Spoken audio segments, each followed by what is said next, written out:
వ్యాపించింది అంటే నిన్న పేపర్లో చూసి నేను మూర్చిపోయాను. ఎలా పోగొట్టాలి యజ్ఞం? దేవీ విగ్రహాలను పట్టుకెళ్ళి నిమజ్జనం చేస్తున్నారట. నమ శివాయ. ఎలా చేస్తున్నారో తెలియదు. అపచారం అమ్మ, చేయకూడదు అలాగా. అమ్మవారి విగ్రహాలను నిమజ్జనం చేయకూడదు. ఎవడు చెబుతున్నాడో, ఎందుకు చేస్తున్నారో తెలియదు. పిచ్చి బాగా ముదిరిపోయి మొత్తం చెరువులన్నీ పాడైపోతున్నాయి. అమ్మవారి కోపం వస్తే పేటరేకపోతుంది. ఆవిడ ఏమనుకుంటున్నారు, వినాయకుడిలాగా శాంతమూర్తి కాదు ఆవిడ. వేసేస్తుంది ఒక దెబ్బ. నన్ను ఉంచడానికి నువ్వెవడారా, నేను మొత్తం ఉంచేస్తానని. ఇటు దశాయుధాలు ఉన్న అమ్మవారి విగ్రహం తీసుకుని నిమజ్జనం చేస్తారా? బుద్ధి జ్ఞానం ఉందా? నాకు మంటెత్తి మాట్లాడుతున్నాను నేను.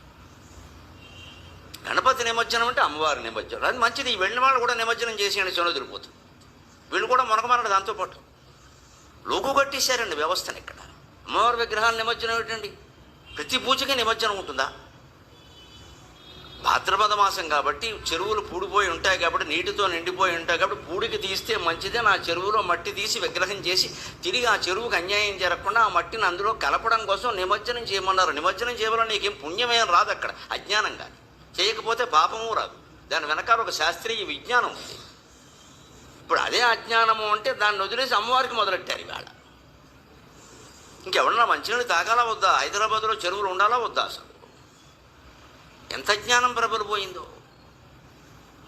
మనం చెయ్యకూడదు, చేస్తే ఖండించాలండి ఖచ్చితంగా. నాకేం మొహమాటం లేదు. ఇక్కడ మతం అంటే గుడి నమ్మకం కాదండి. ఇక్కడ అన్ని విగ్రహాలు పట్టుకొని నిమజ్జనం పెట్టండి. ఎక్కడి నుంచి వచ్చింది? ఇదే మట్టి మట్టి మట్టి. అసలు తత్వం వదిలేసాం మనం. తత్తుకొడుకులో తయారయ్యాం. దాన్ని ఏదో పట్టుకోవడం, ఆ చీర పట్టుకోవడం, ఆ నిమజ్జనం పట్టుకోవడం, ఇంకంతా ఊరే. ఇక్కడ లడ్డూ పట్టుకోవడం, వేలంపాటు పాడుకోవడం. తత్వం వదిలేసాం. ఆ తత్వమే యోగ వాసిష్టం.